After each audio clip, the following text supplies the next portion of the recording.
एक महज 16 साल का लड़का जिस महिला टीचर के पास 5-6 सालों से बराबर पढ़ रहा था, उसी महिला टीचर के साथ उसकी प्रेम कहानी बड़ी शिद्दत वाली चल रही थी। वो उस महिला टीचर से मिलने के लिए उसके घर जाता था, फोन कॉल पर घंटों घंटों उससे बातचीत करता था। दोनों एक दूसरे के प्यार में डूबे हुए थे, लेकिन अचानक से महिला टीचर उसको एक दिन अपने घर बुलाती है और फिर उसकी हत्या कर कर उसकी लाश को अपने घर रखती है और लड़के की फैमिली वालों से वो 30 लाख रुपए की डिमांड करती है, 30 लाख रुपए की फिरौती मांगती है। लेकिन इस घटना का खुलासा होता है और जब पूरी घटना का खुलासा होता है तो पता चलता है कि महिला टीचर ने किस प्लानिंग से उस युवक की हत्या की और किस वजह से 30 लाख रुपए की उसने फिरौती मांगी। यकीनन ये जो पूरा मामला था बेहद हैरान करने वाला और चौंकाने वाला था। ये जो पूरी कहानी है उसको सुनकर आपके पैरों तले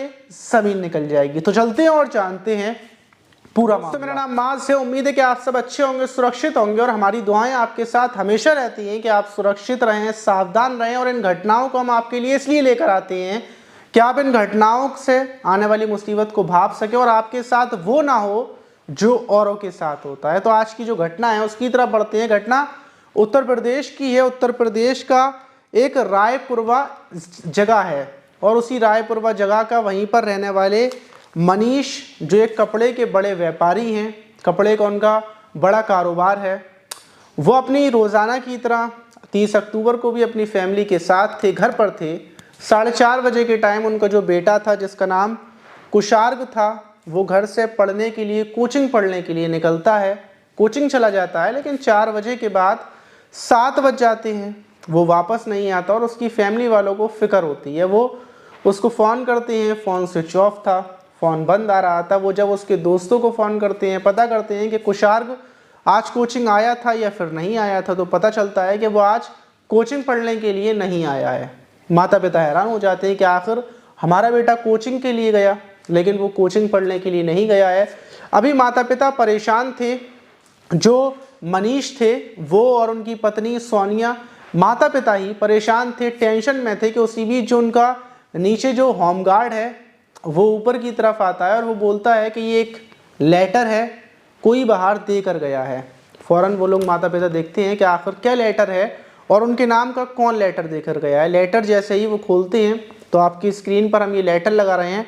लेटर में लिखा हुआ था, मैं नहीं चाहता हूँ कि आपके बेटे को कुछ करना चाहूँ और आपसे हम 30 लाख रुपए चाहते हैं कि आप 30 लाख रुपए हमें दे दें। ये लेटर में लिखा हुआ था, हम आपको फ़ोन करेंगे, और लिखा हुआ था अल्लाह अकबर। अब जब मनीष ये लेटर देखते हैं तो वो फ़ौरन समझ जाते हैं कि उनके बेटे का किडनैप कर लिया गया है और 30 लाख रुपए की फिरौती मांगी है। फ़ौरन पुलिस को सूचना दी जाती है। मौके पर पुलिस मनीष के घर पहुंचती है। एक बड़े कारोबारी का बेटा किडनैप कर लिया गया था। पुलिस प्रशासन में हड़कंप मच जाता है और पुलिस सीक्रेट तरीके से जांच पड़ताल शुरू कर देती है। सबसे पहले जो पुलिस की टीम थी वो कुशार्ग के बारे में पता करती है कि आखिर कुशार्ग 4:30 बजे के टाइम अपने घर से निकला था, किस साइड की तरफ वो गया, अपनी स्कूटी से वो गया था। सीसीटीवी कैमरास को चेक किया जाता है, सारी जगह के चेक किए जा रहे थे। लेकिन उसी बीच पुलिस वाले, पुलिस की टीम थी, वो होमगार्ड से पता करती है कि आखिर तुम्हारे हाथ में ये लेटर कौन देकर गया था। तो होमगार्ड जो बताते हैं, होमगार्ड बोलते हैं कि मैं बैठा हुआ था कि अचानक से एक स्कूटी आकर मेरे पास रुकी। 2 लड़के थे जिनके चेहरों पर मास्क लगे हुए थे और दोनों लड़कों के जब चेहरों पर मैं मास्क देखता हूँ तो मुझे उनके ऊपर शक होता है और वो मुझे बुलाते हैं और मुझे एक लेटर देते हैं। बोलते हैं कि ये ऊपर मनीष है जो कपड़ा कारोबारी, उनको ये लेटर दे देना। ये बोलकर वो जाने लगती हैं। लेकिन मैंने उनकी स्कूटी का नंबर याद कर लिया है और मुझे शक था उनके ऊपर कि शायद ये कुछ ना कुछ गड़बड़ ज़रूर है, इस वजह से मैंने स्कूटी का नंबर याद कर लिया था। पुलिस फ़ौरन स्कूटी का नंबर को ट्रेस करती है, पता करती है कि आखिर जिस स्कूटी पर लेटर देने के लिए जो किडनैपर थे, जो लेटर देने के लिए आए थे, वो स्कूटी किसके नाम में है। जब पुलिस जांच पड़ताल करती है तो उसमें नाम निकल कर आता है, स्कूटी का जो ऑनर था उसका नाम आता है प्रभात। पुलिस जब प्रभात के बारे में पता करती है तो पता चलता है कि प्रभात फजलगंज के ओमपुरवा का रहने वाला है। पुलिस मौके पर पहुंचती है, प्रभात को उसके ही घर से गिरफ्तार कर लेती है। प्रभात के बारे में पता किया जाता है तो पता चलता है कि प्रभात के पिता, जिनका नाम सुनील है जो वहीं पर होमगार्ड है और वहीं पर होमगार्ड की तैनाती पर है। पुलिस प्रभात से पूछती है कि आखिर तुम स्कूटी पर गए थे, लेटर देकर आए हो, तुम्हारे साथ में कौन था। जब दूसरे युवक के बारे में पता किया जाता है तो दूसरा उसका दोस्त था आर्यन। प्रभात और आर्यन को गिरफ्तार कर लिया जाता है और उनसे पूछा जाता है कि आखिर कुशार्ग कहाँ पर है, तुमने कुशार्ग को किडनैप कर कहाँ पर रखा है। पुलिस को सबसे ज़्यादा जल्दी बात की थी कि कुशार्ग के बारे में पता चले, कहीं वो किसी जगह पर उसको किडनैप कर इन्होंने रखा हो। पुलिस जल्द से जल्द उसको छुड़ाए और माता पिता तक पहुंचाए। पुलिस जब दोनों से कुशार्ग के बारे में पता करती है तो वो बोलते हैं कि हमने कुशार्ग को ख़त्म कर दिया है और कुशार्ग की डेड बॉडी फ्लैट के अंदर पड़ी हुई है।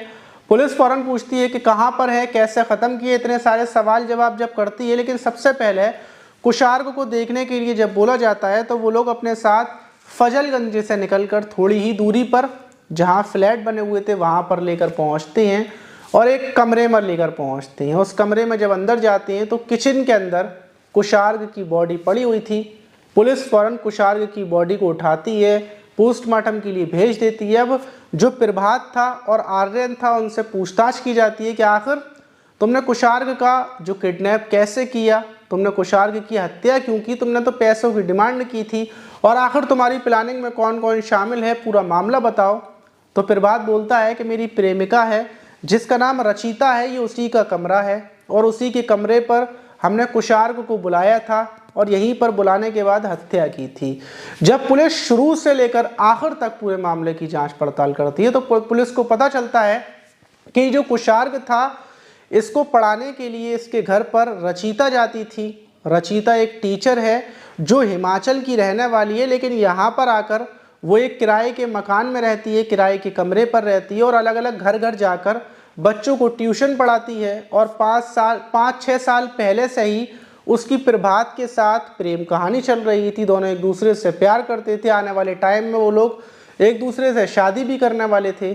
लेकिन कुछ ही महीनों पहले जो प्रभात था उसको पता चलता है कि उसकी प्रेमिका रचिता की प्रेम कहानी कुशार्ग के साथ भी चल रही है। वो कुशार्ग से फ़ोन कॉल पर बातचीत करती है और कुशार्ग को अपने कमरे पर बुलाती है और दोनों की प्रेम कहानी काफ़ी टाइम पहले से चल रही है। इस बात पर प्रभात रचिता से बोलता है कि अगर तुम मुझसे शादी करना चाहती हो तो तुमने कुशार्ग के साथ संबंध बनाए हैं, उसके साथ तुम्हारी प्रेम कहानी चल रही है, तुम्हें कुशार्ग की मेरे साथ मिलकर उसे मारना होगा, उससे बदला लेना होगा, उसने जो कुछ तुम्हारे साथ किया है या फिर जो कुछ हम लोगों के बीच में उसने दूरियां बनाई हैं।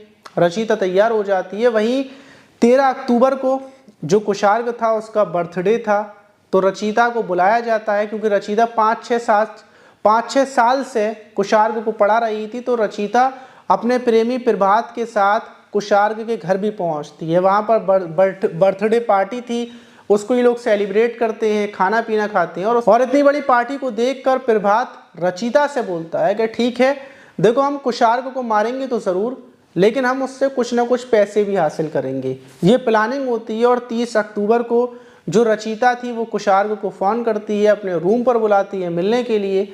जब कुशार्ग रूम पर आता है तो उसी बीच वो प्रभात को और आर्यन को भी फ़ोन कर देती है। ये पहले से प्लानिंग थी। आर्यन और जो प्रभात था दोनों पीछे से आते हैं, कमरे पर ही जो कुशार्ग था तो उसको तीनों मिलकर मारते हैं, पीटते हैं और उसकी गला दबाकर हत्या कर देते हैं। हत्या करने के बाद उसकी लाश को ये लोग कमरे पर रखे हुए थे, लेकिन पुलिस को घुमाने के लिए और पुलिस को इधर से उधर घुमाने के लिए ये लोग एक जो पैसे मांगने का लेटर लिखते हैं, 30 लाख रुपए की फिरौती मांगते हैं कि पुलिस इसको दूसरे एंगल से देखे। और धार्मिक इसमें नारा भी लगाया जाता है कि जिससे माहौल गर्मा जाए, लोगों का दिमाग अलग अलग जगहों पर जाए। तो इसीलिए ये लोग 30 लाख रुपए के लिए वो लेटर फेंक कर आते हैं, फिर वापस आते हैं और इनको लगता है कि हो सकता है इनको 30 लाख रुपए भी मिल जाएंगे। और इनकी प्लानिंग यही थी, जो प्रभात था उसकी प्लानिंग ये थी कि जो उसकी प्रेमिका रचिता है उसके साथ कुशार्ग के संबंध है, वो कुशार्ग को मार भी दे और कुशार्ग को मारने की जो फिरौती मिलेगी, जो 30 लाख रुपए मिलेंगे, अगर 30 लाख नहीं 15 लाख जितने भी पैसे मिलेंगे वो उन पैसों को रख लेंगे और अपनी ज़िंदगी सुकून से गुजारेंगे। तो इसमें दोनों चीज़ों का फ़ायदा था, प्रभात का बदला भी मिल रहा था और प्रभात को पैसे भी मिल रहे थे। इसीलिए तीनों ने मिलकर इस प्लानिंग को अंजाम दिया। प्रभात का कहना ये था कि उसके दिमाग में जुनून था, गुस्सा था कुशार्ग को लेकर, क्योंकि कुशार्ग की उसकी प्रेमिका के साथ काफ़ी टाइम पहले से संबंध चलते हुए आ रहे थे। इस वजह से उसने बदला लेने की वजह से इस प्लानिंग को अंजाम दिया था, लेकिन सिर्फ ज़्यादा दिमाग चलाने की वजह से वो लोग लेटर फेंकने के लिए गए और इसी वजह से पकड़े गए। इसी वजह से पुलिस ने खुलासा कर दिया। लेकिन जो कुशार्ग की फैमिली वाले हैं, मनीष और जो सोनिया उनकी पत्नी, इन लोगों का कहना ये है कि उनका बेटे के अवैध संबंध अपनी टीचर के साथ नहीं थे। वो तो छोटा था, मासूम था, नादान था, भला इतनी कम उम्र में किसी के संबंध कैसे हो सकते हैं। और जो एक बड़ी बात और, जो रचिता थी जो कुशार्ग के घर पढ़ाने के लिए आती थी, उसके माता पिता नहीं हैं, इसीलिए कुशार्ग की फैमिली वालों ने ये बोला था कि रचिता बेटा जब तुम्हारी शादी होगी तो हम ही लोग तुम्हारा कन्यादान करेंगे, जितना भी दान दहेज होगा वो हम तुम्हें ही देंगे। और वो उसको अपनी बेटी की तरह मानते थे, रचिता को अपनी बेटी की तरह समझते थे, लेकिन उनको नहीं पता थी कि जिसको वो बेटी समझ रहे हैं वही बेटी उनके बेटे की हत्या कर देगी। फिलहाल में फैमिली वालों को बहुत बुरा हाल है, उनका गम इतना ज़्यादा है कि वो कंट्रोल नहीं कर पा रहे हैं। उनके घर में मातम पसरा हुआ है, बराबर रोने पीटने चल रहे हैं, क्योंकि रचिता और प्रभात इन सब ने मिलकर सिर्फ किसी ने पैसे के लालच में, किसी ने अपने बदले के लालच में एक मासूम लड़के को मौत के घाट उतार दिया, एक फैमिली से उनके बेटे को छीन लिया, ख़त्म कर दिया। ऐसे लोगों को क्या सज़ा मिलनी चाहिए, कमेंट बॉक्स में ज़रूर बताइएगा। मिलते हैं किसी और वीडियो में।